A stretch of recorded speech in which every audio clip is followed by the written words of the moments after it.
E vou dizer a vocês, enquanto eu preparava, eu ficava aflito para chegar domingo, para a gente partilhar. Porque são muitas bênçãos, são bênçãos demais. Gálatas capítulo 4, de 1 a 11, metade do capítulo, a noite de 12 ao final. E os meninos deverão, na semana que vem, certamente eu creio, o Robson e o Judson, vão continuar no capítulo 5, se Deus quiser. Então, nós vamos ver aqui, a nossa filiação em Cristo, capítulo 4.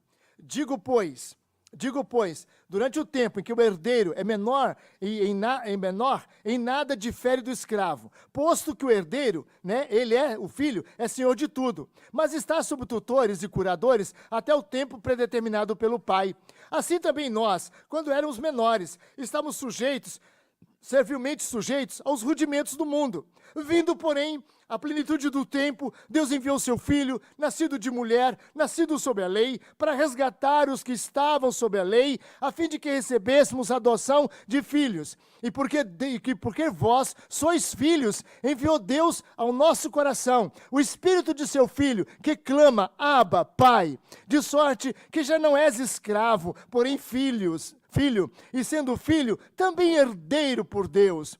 Outrora, porém, não conhecendo a Deus, servis a deuses que por natureza não o são. Mas agora que conheceis a Deus, ou antes, sendo conhecidos por Deus, como estáis voltando outra vez aos rudimentos fracos e pobres, aos quais de novo quereis ainda escravizar-vos, guardais dias e meses e tempos e anos. Receio de vós, tenha eu trabalhado em vão para convosco. Esse texto é a continuação óbvia, do capítulo 3. Você podia falar assim, não é muito repeticioso, não é? Parece que Gálatas, Alexandre, está falando toda hora justificação pela fé, salvação pela fé, não é? Parece toda hora, não preocupe não, certo? Quando uma coisa é importante e boa, o máximo que repetir ainda é pouco, não é? A gente aprende isso, não é? Se uma coisa é boa, né, Sara, querida? Não é, Sara, que a gente recebeu essa semana, né, no nosso zap, aí todo mundo está de uma festa, né, Sara? Então, a gente, minha irmãzinha querida, quando a gente vê a glória de uma coisa, a gente não cansa de falar daquela coisa, não é? A gente não cansa, a gente está falando toda hora. Há duas razões porque se repete muito. Você já observou? Às vezes a igreja, Karen, começa os pastores a pregar sobre um assunto, a bater numa tecla, dá vontade de você falar, ô pastor, vira o disco, por favor, né? Todo dia que eu venho está falando nisso. É por causa do problema que a igreja está enfrentando. Os problemas você tem que aplicar, às vezes a infecção, você tem que aplicar a medicação várias vezes, né? Você não toma para a infecção um comprimido e pronto. O médico faz 7 dias, 14 dias então você tem que tomar. É assim o sermão é um comprimido. Se vocês estão infeccionados, o pastor tem que repetir. E se falar comigo que está repetindo muito, eu vou falar igual um pastor, viu, Lilian? Aprende para ensinar para o seu marido, né? Um dia o pastor estava pregando, pregou o mesmo sermão, aí o presbítero, reverendo, o senhor não acha que o senhor pode mudar o sermão, não? Eu sou irmão, eu mudo o sermão se o povo mudar de vida, viu? Quer dizer, esse povo não muda de vida, eu também não mudo de sermão, né? Essa é a primeira coisa. Então, Cláudio, quando tem uma infecção, um problema, o pastor está atacando, não é só eu, não. Os pastores do mundo estão atacando. Agora, né, prosperidade, evangelho da prosperidade, mas todo sermão o pastor fala isso. É porque é o problema, é porque é a dor, é a infecção. Agora, outra coisa é quando a coisa é importante, é boa. Também se repete, não é verdade? Eu não esqueço que quando eu comecei a namorar, a minha namorada mandou a foto para mim, não é? E eu comecei a exibir a foto lá para os meus colegas. Olha, minha namorada. Eu falava dela o dia inteiro, minha namorada. Você está ficando chato, Cleômetro, só fala essa mulher. Eu falei assim, mas olha, como é que eu vou deixar de falar, não é verdade? Eu mostrava a foto. Aí um colega falou assim, gente, o Cleômetro comprou essa foto lá embaixo, numa loja de baixo, comprou essa foto porque é impossível namorar mulher bonita como essa aí. Você faz exibição, está fazendo figa. Essa mulher não é namorada dele, não. É minha sim, é minha namorada, ela sim. Está aqui escrito aqui atrás. Se a coisa é boa, a gente quer repetir. Então, Paulo está usando isso aqui, Paulo está repetindo de novo. Aí você não cansa não, porque é muito importante você ouvir isso. Então, Paulo agora vai mostrar um outro lance da questão da justificação pela fé, mostrando agora, e a partir de agora, os efeitos preciosos da justificação pela fé. E então ele vai antecipar, ele vai antedizer alguma coisa. Ele vai falar assim, por exemplo, uma questão histórica. Ele vai trabalhar numa questão histórica. Depois, na outra parte do capítulo, né, de 11, ele vai tratar de uma questão que a gente chama alegórica, né, uma alegoria possível. Alegoria sempre é perigoso, mas ele faz uma alegoria bíblica teológica, né, e finalmente ele vai fazer uma aplicação totalmente pessoal para a igreja, de forma pessoal, quando ele vai falar de Sara, Agar e a questão da aliança, portanto. Então, Paulo vai mostrar nesse sentido que a gente deve crer na justificação pela fé, no fato importante de que como Abraão foi salvo, como Davi foi salvo, como Abacuque foi salvo, como Mateus foi salvo, como Paulo foi salvo, como você é salvo, não há diferença. Eles salvaram do mesmo jeito que nós salvamos. E então ele começa, meus irmãos, eu quero dizer a vocês que houve um processo, houve um caminhar na história, houve um avanço na história. A coisa não foi de uma vez por todas. Por exemplo, por que Cristo não veio, Sônia, imediatamente, Regina, quando Adão e Eva comeram o fruto proibido? Então Deus prometeu a Eva que o descendente esmagaria a cabeça da serpente. E quando nasceu, Marcelo, Luciana, quando nasceu Caim, Eva falou assim, opa, chegou o Redentor. Verdade.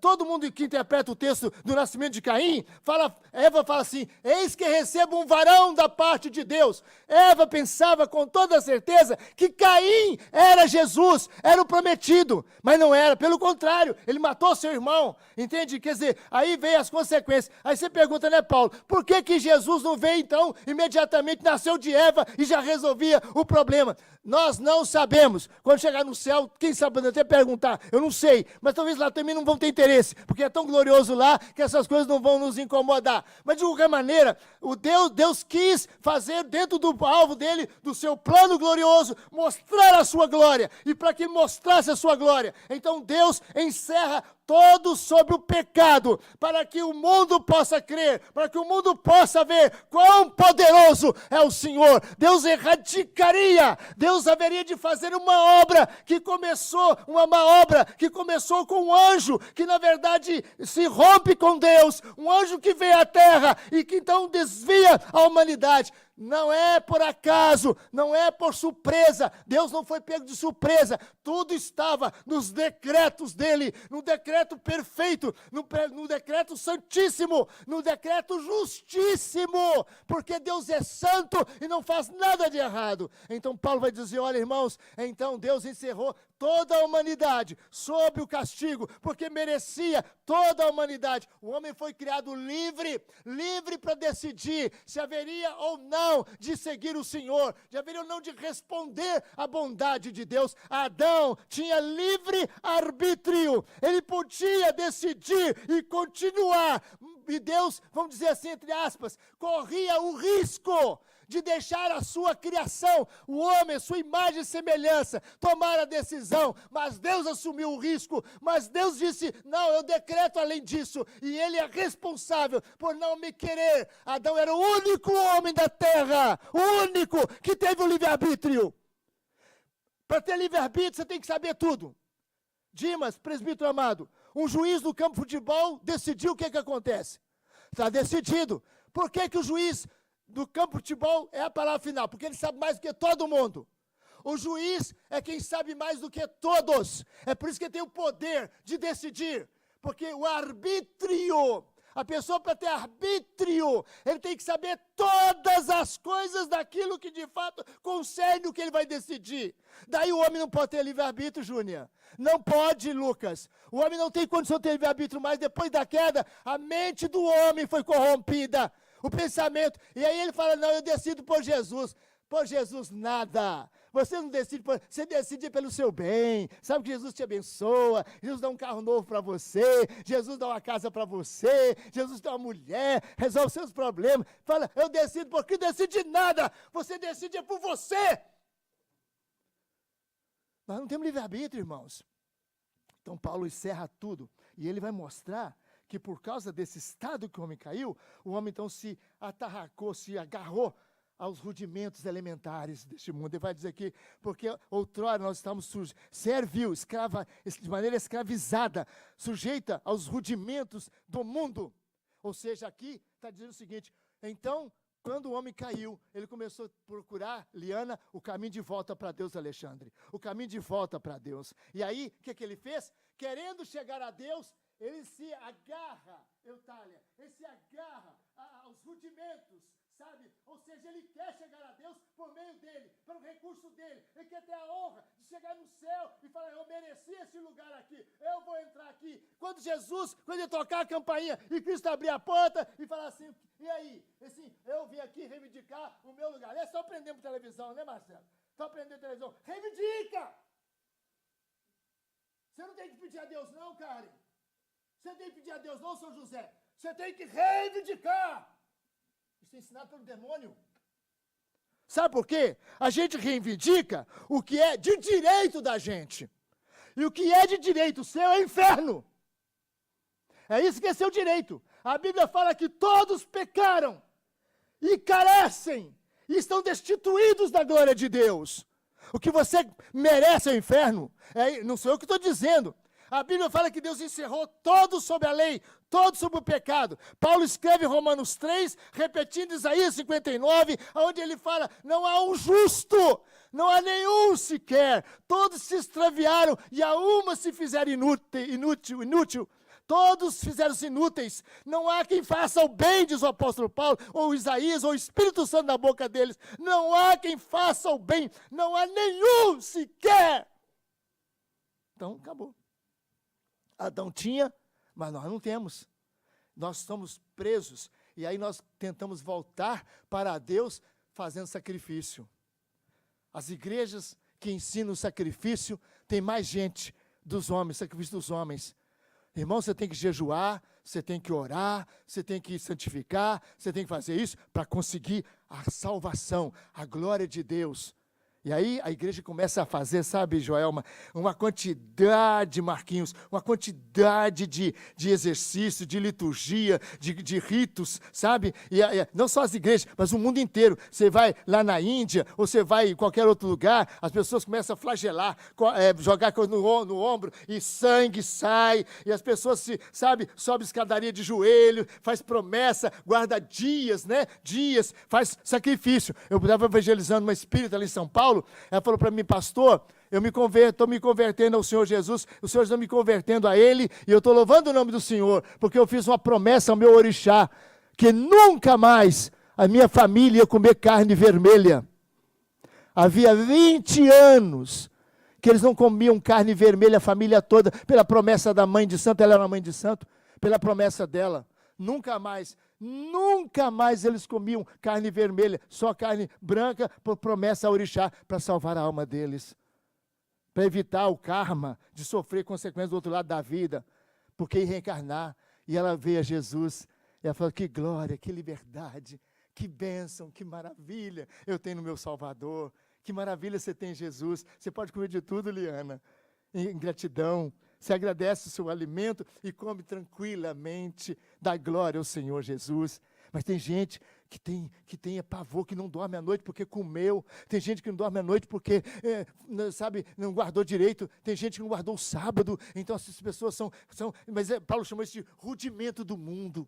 São coisas rudimentares, é o ABC, sabe? É o ABC. O povo de Israel, que recebeu todas as orientações que prefigurava Cristo, transformou aqueles ritos em rudimentos, entende? Em coisas que eles faziam para salvar, para se salvar. Eles tinham que fazer aquilo porque tinham que se salvar. E então eles guardavam o sábado, guardavam a lei, e eles então fizeram, no Talmud, ou nos seus comentários da lei, 613 regras de 10 mandamentos. Eles tinham 613, eles não podiam fazer nada, eles não tinham condição de fazer. Então a vida deles é uma vida de escravidão horrível, tão horrível que até hoje, lá em Jerusalém é assim. Quando eu estive em Jerusalém, eu vou repetir isso aqui para algumas vezes, que também foi a única vez que eu estive lá, eu só tenho isso para contar de lá também, é claro. Aliás, eu tive duas, mas eu só me lembro dessa aí, que eu entrar no elevador, o cara me contou, olha, uma família de judeu entra no elevador no sábado e fica a família toda dentro do elevador quietinha ali dentro,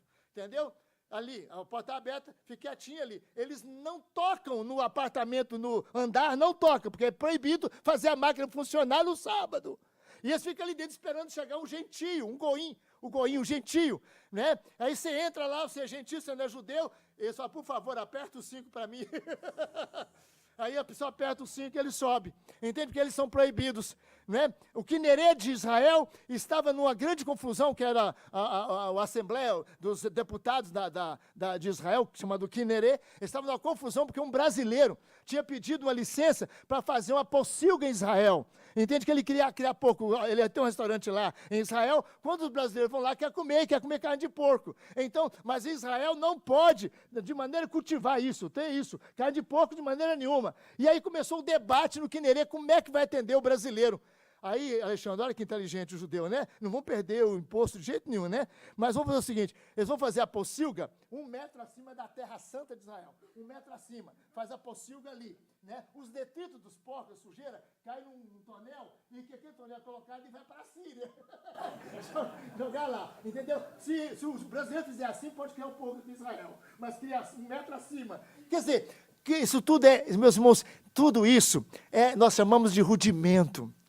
Certo? A Igreja Católica tem os seus rudimentos, e vou dizer, os presbiterianos também acabam transformando em rudimentos a sua coisa. Há muito presbiteriano, Júnior, que acha que vai para o céu se de fato obedecer. Quando a irmã fala, não corta o cabelo não, porque a Bíblia fala que não pode cortar cabelo. Pronto, um rudimento está aí. Rapaz, se eu tiver cabelo cortado, eu não vou para o céu. Entende? Rudimentos.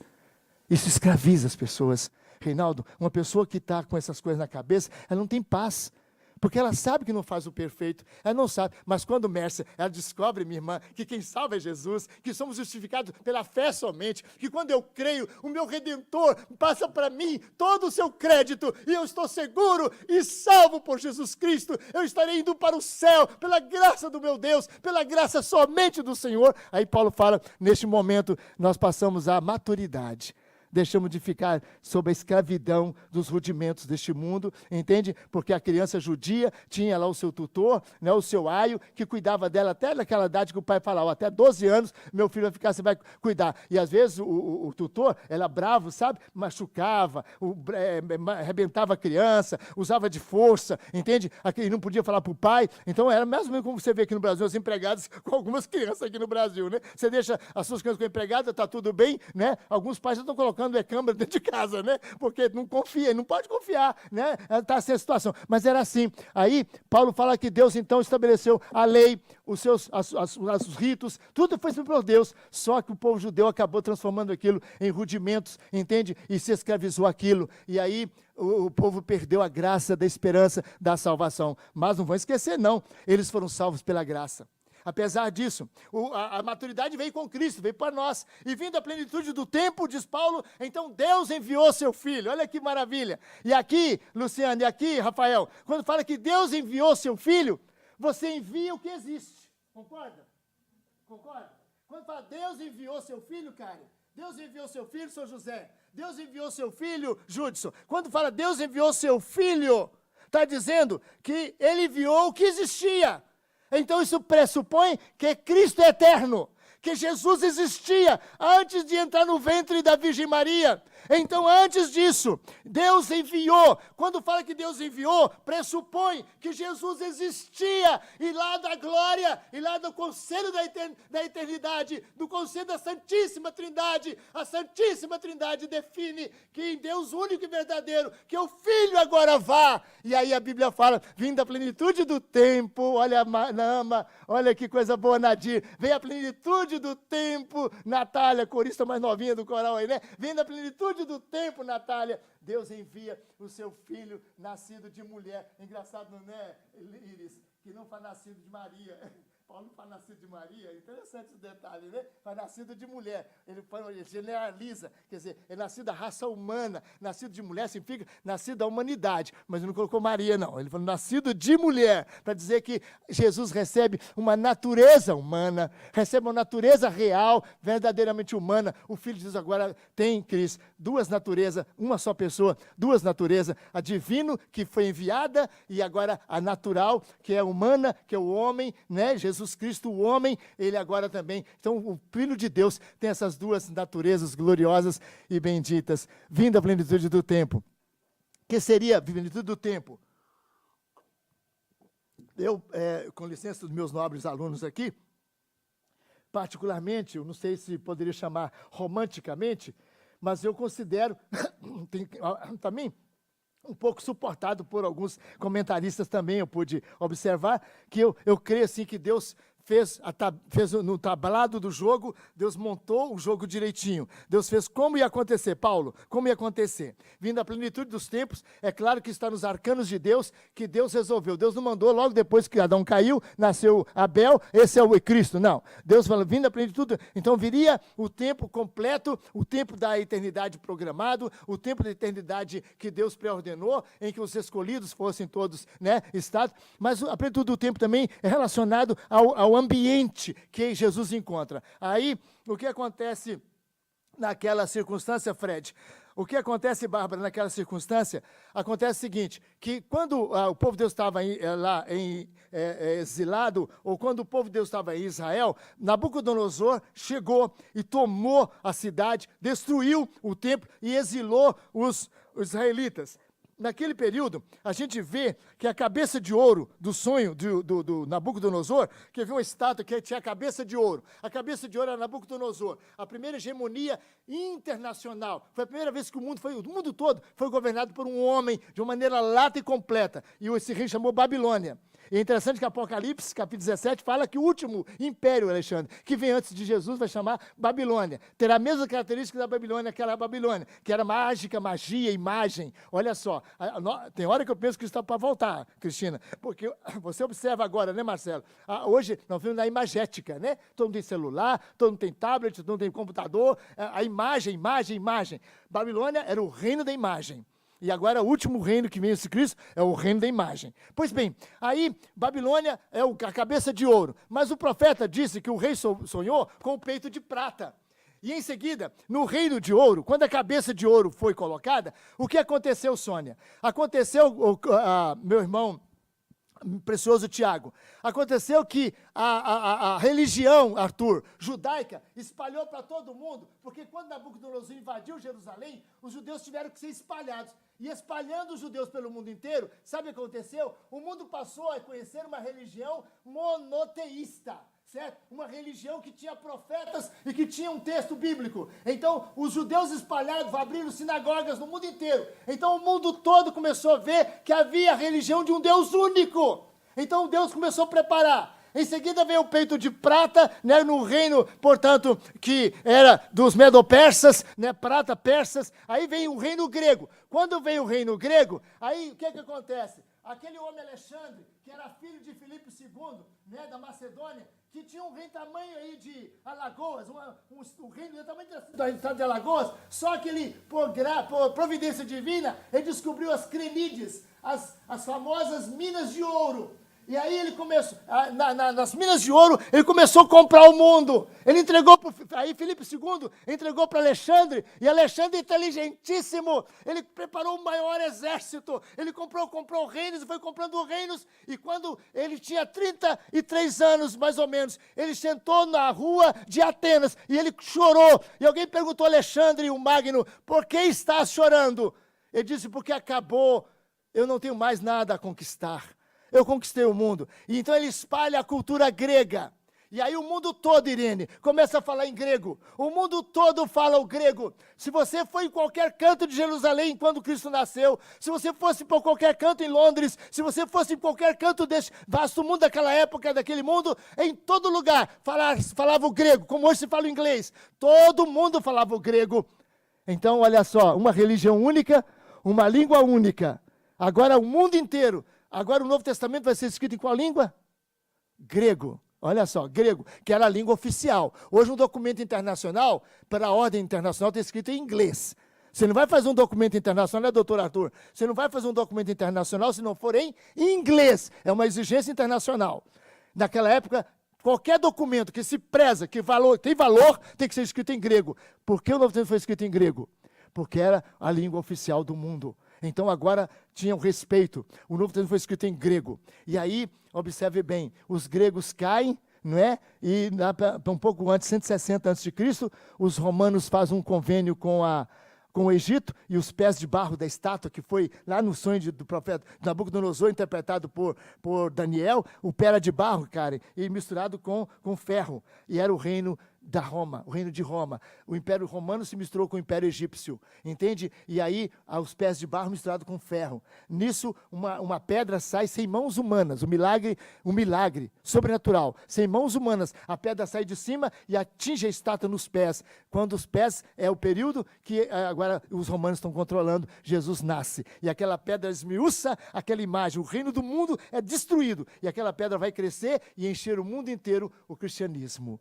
Vindo à plenitude do tempo, Jesus nasce exatamente quando a profecia se dirige para os pés de barro. A história vem direitinho. Os babilônios espalham os judeus, tem uma religião, não é? Uma religião.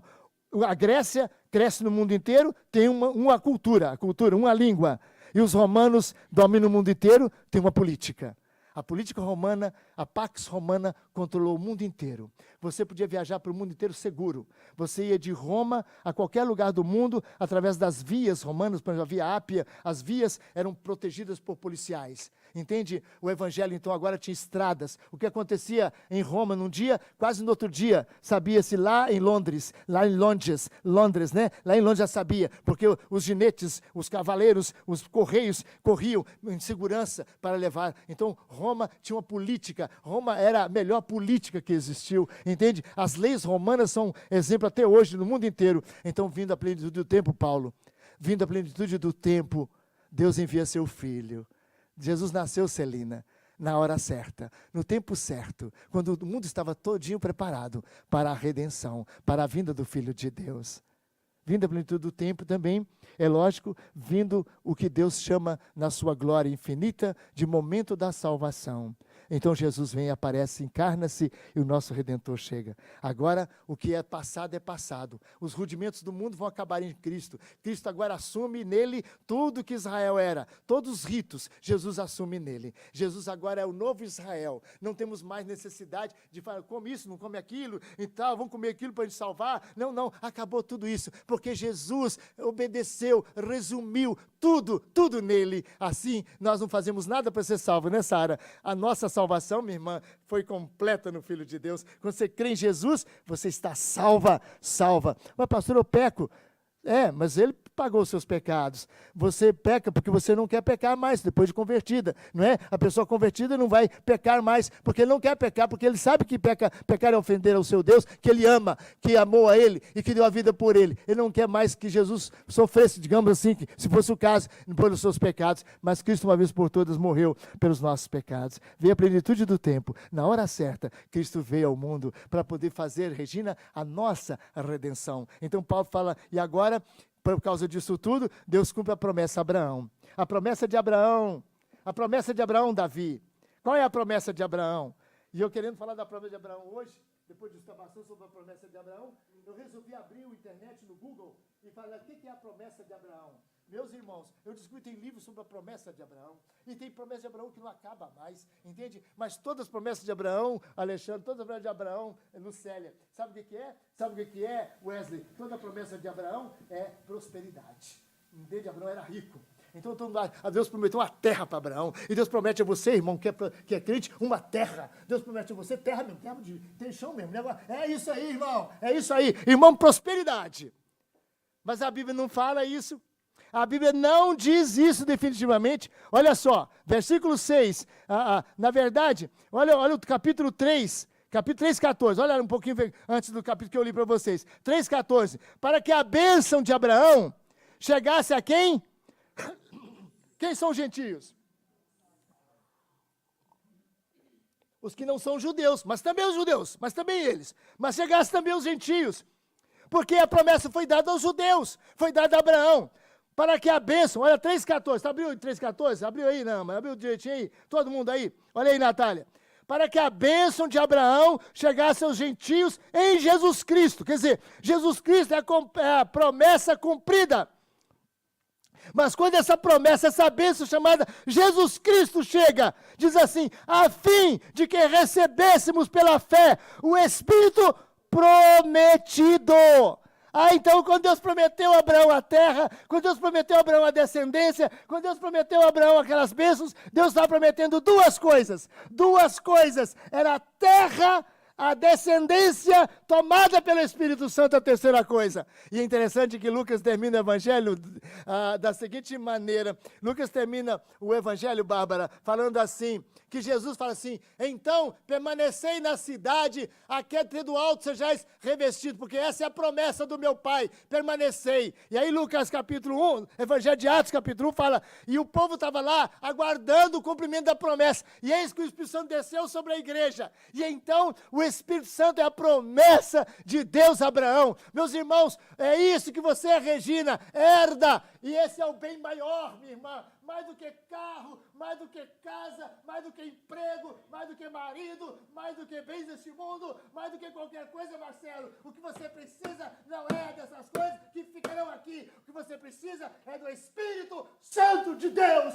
Ele é a nossa alegria, ele é a nossa salvação, ele é a nossa redenção. Ele, na verdade, aplica a obra do Redentor em nosso coração. Essa é a promessa de Abraão, essa promessa que eu quero, essa promessa que você tem que querer, essa é a promessa que Deus prometeu, e você não precisa fazer nada para recebê-la, porque ela é doada, ela é prometida, e quando Paulo fala que Abraão está na promessa, Abraão recebe a promessa, não é pela lei que ele recebe, não é pelas obras que ele recebe, mas ele recebe porque é um favor do Pai, que resolveu prometer do nada a seu filho, glória ao nome do Senhor, que coisa boa. Então ele vai dizer assim, olha, e aqui Paulo vai dizer, vindo da plenitude do tempo, Deus enviou seu filho, nascido de mulher, nascido sob a lei, para resgatar os que estavam sob a lei, a fim de que recebêssemos a adoção de filhos. E para que recebêssemos a adoção de filhos, é porque vós sois filhos, é que ele então enviou. Olha, ele enviou o filho, Deus enviou o filho, enviou agora quem? Deus enviou Deus aos nossos corações o Espírito de seu Filho, que clama, Abba, Pai. Então Deus enviou Jesus e Deus enviou o Espírito Santo. Mas o texto aqui deixa claro, Rafa querida, deixa claro que Deus envia o Espírito Santo e que Jesus envia o Espírito Santo. Então, é por isso que a teologia chama, Nadir, é por isso que a teologia chama, Demetrios, que o Espírito Santo é a terceira pessoa da Santíssima Trindade. Ele não é gerado. Cristo é eternamente gerado do Pai. E os teólogos falam que o Espírito Santo é procedente. Entendeu? Não é gerado. O Espírito Santo é procedente, eternamente procedente do Pai e do Filho. Entende? Agora, Paulo está dizendo, Deus enviou seu Filho e Deus enviou o Espírito. Só que em outro texto fala que o Espírito é enviado pelo seu Filho. Então, o Espírito Santo procede do Pai e procede do Filho. Não é gerado, Dimas. Não é gerado aqui, Aninha. O Espírito Santo não é gerado do Pai, certo? Mas ele é procedente, ele é enviado do Pai. Nesse sentido, e ele é enviado aonde? Aos nossos corações. Irmãos, aqui que está a diferença das religiões das obras para a religião da graça. Quando o Espírito Santo habita em meu coração, Marcelo, eu acabo, meu irmão, de querer ser salvo fazendo qualquer coisa. Tem igreja que você tem que fazer coisa o dia inteiro. Tem programação todo dia. Tem igreja que está nos rudimentos do mundo. Tem dança, vamos pôr dança. O povo tem que dançar. Tem o ser, vamos pôr. E cria parafernália. E o povo se mexe aquelas coisas de maneira escravizante. Sabe, porque tem que fazer. Uma agenda, sabe, cansativa. Nós não vamos preocupar com isso. Há poucos dias um pastor disse, reverendo, nós decidimos comprar uns instrumentos que não tem aqui, lá do norte, porque para a gente prender a mocidade na igreja. É? Vocês vão prender a mocidade na igreja com instrumento? Pois eu falo com você, eu não comprei instrumento nenhum para todo mundo se mandar. Eu não quero na igreja jovens por causa de instrumento, não, senhores. Você quer, Alan? Cadê o meu regente? Está com as crianças lá em cima. Depois você pergunta para ele, mas ele vai te falar que não, tenho certeza. Entendeu? Você quer instrumento para prender gente na igreja? Meus irmãos, quem prende você na igreja é o divino Espírito Santo, é a alegria do Senhor, é a gozo da alma, é a obediência ao Senhor. Isso sim, eu não estou dizendo que nós não vamos quebrar piano, não estou falando isso não. Mas o que eu estou dizendo, irmãos, é que é uma ideia errada, uma ideia que quer chamar a gente para o rudimento do mundo. Sabe, nós temos que, meus irmãos, temos que fazer isso, rudimentos. As pessoas não têm que ficar na igreja porque agrada a elas. As pessoas têm que ficar na igreja para aprender que elas têm que agradar ao Senhor. É isso que elas têm que ficar aqui. É para isso que essa igreja existe, para adorar a Deus e não para poder servir a você. Você serve o Senhor. Você serve a Deus. Se você entra nessa igreja, prepare-se. Aqui você veio servir ao Senhor. E digo mais, não é do jeito que você gosta, não. Não. Porque nem sempre a gente serve a Deus do jeito que a gente gosta. Os profetas são exemplo. Moisés, ele queria ir salvar o povo do Egito? Não. Resistiu, até Deus falou assim, eu vou matar você. Foi. Deus falou com Moisés, vai. Não, eu tenho a boca dura, não sei o que e tal. Vai. Não, o Egito é muito forte, muito grande, não sei como é que eu vou tirar o povo de lá. Vai. Não posso, vou mandar outro. Eu te matarei. Aí, mas tá bom, eu vou, senhor. Profeta Jeremias. Deus chamou o profeta. Eu quero contar um pouquinho. Aí o profeta Moisés fala que nem os pastores hoje, que eu falo também. Oh, meu Deus, para que o Senhor me deu a igreja metropolitana, Senhor? Oh, meu Deus, ô povo difícil. Eu falo, mas entra por aqui, sai por aqui. Olha, você agradece muito a Deus, sabe? De ter um pastor pecador, viu? Agradeça muito.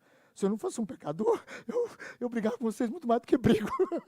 Eu só não brigo mais porque eu sei que meu pai me suporta, eu vou suportar vocês também. E vocês me suportam porque Jesus suporta você. Entendeu? Você suporta esse pastor, meu Deus, quando será que nós vamos trocar de pastor? Oh, Deus, não é? Mas não preocupa não, entende? Olha, trata de servir o Senhor e trata, né, de suportar o pastor também, porque Deus suporta você. Ô, Liana, você olha para mim assim, com carinho, por favor, entendeu? Tenha paciência comigo, porque você olha para Jesus, não é? É assim que a gente suporta uns aos outros, olhando para Jesus. Irmãos, a verdade espiritual é essa aqui. Nós não vamos voltar a rudimentos, não. Se alguém tiver que ser crente nessa igreja, haverá de ser crente pela palavra do Senhor, pela conversão mesmo, e não porque quer, porque Moisés não agradou a Deus como ele queria. Jeremias agradou a Deus como ele queria? Ele falou com Deus, o Senhor é meu inimigo. Falou com Deus, o profeta, o Senhor é meu inimigo. Falou com Deus, o Senhor Jeremias tinha coragem. O Senhor é meu inimigo. O Senhor me chamou para fazer uma coisa que eu não quero fazer. Eu detesto ir na igreja. Eu detesto escutar o sermão. Eu detesto cantar os hinos. Eu detesto cantar os cantos. Eu não gosto. Eu não quero pregar. Porque quando eu prego, as pessoas estão zombando de mim. Eu não quero. E ele falou assim, quando eu falei isso com Deus, ele falou assim, então ardeu meus ossos como fogo. Ele teve que pregar. É assim que são os crentes. Você não gosta não, né? É? Parabéns para você. Que bom. Se você não gosta, você vai servir a Deus como você não gosta. E aí Deus vai ser mais servido ainda como um verdadeiro sacrifício da sua parte. Eu sei que tem irmãos aqui, quanto sacrifício eles fazem, quanta renúncia eles fazem. E eu glorifico a Deus, porque é isso que mostra que eles são mesmo do nosso Deus. Porque eles são dispostos a renunciar, a renegar o que eles gostam. Para dizer, Senhor, eu quero te adorar, eu quero te servir, eu quero fazer tudo. Eu queria fazer do jeito que eu gosto. Mas, Senhor, eu entendi que o Senhor me chamou para servir o Senhor do jeito que o Senhor quer ser servido. E assim, nós estamos aqui servindo o Senhor. Meus irmãos, rudimentos do mundo. Paulo está falando isso aqui. E agora herdamos o Espírito de Deus. E com o Espírito de Deus no nosso coração, Paulo fala agora, vocês são herdeiros com Deus, herdeiros de Deus. E então agora herdeiros de Deus. Ele fala, então vocês não conheciam a Deus, não eram conhecidos por Deus. Eu acho engraçado, Paulo assim. E assim ele falou assim, mas agora que vocês conhecem a Deus, aí eu falei, pá, porque conhecer a Deus, se você conhecer a Deus, dá você uma autoridade, uma capacidade muito forte, né? Aí Paulo, peraí, antes, sendo conhecido por Deus. Na verdade, você não decide, Deus decide por você. Na verdade, você não conhece a Deus, Deus conhece você. E se você tem um conhecimento, Elma, sobre você, esse conhecimento que você tem sobre você tem que vir da palavra. Porque você não conhece você, a gente se engana. Você conhece você? Quem de nós conhece você? Conhece-te a ti mesmo. Essa é a máxima dos filósofos. Ah, que maravilha, conhece-te a ti mesmo. Coitado do pecador, não conhece nada dele, não sabe nada quem ele é. Nós não sabemos quem nós somos. Eu toda a vida fui ensinado que quando o ladrão chegasse para me assaltar, eu devia acalmar o ladrão. Porque o ladrão tem uma coisa errada. Você está fazendo coisa errada, ele está muito agitado, o coração dele está a 1000. Então você tem que ter paciência para você, calma para você e calma para ele também, né, Alexandre? Você tem que ter o máximo. Você pode até morrer, mas eu posso até morrer, mas o máximo de calma. Acontece que nem sempre a gente reage na hora da mesma forma. Deus é que tem misericórdia de nós. Mas eu me lembro que na hora que eu vi, eu pensei, epa, eu tenho que ter calma.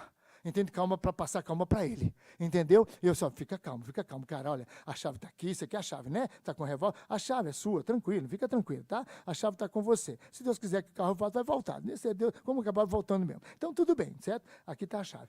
Tem que ter calma. Ó, o que acontece é exatamente assim. Nós temos, irmãos, pela graça divina, de saber que nós não nos conhecemos. É Deus que nos dirige, é Deus que te vai dar calma, é Deus que vai te abençoar, porque você não conhece você nada, a gente não conhece. Eu olho no espelho e falo, quem sou eu? Tem hora que eu falo, não, ele não é, esse está olhando agora no espelho, não é o Cleómenes, não é o Cleómenes salvo, não, esse não é não. A gente não se conhece.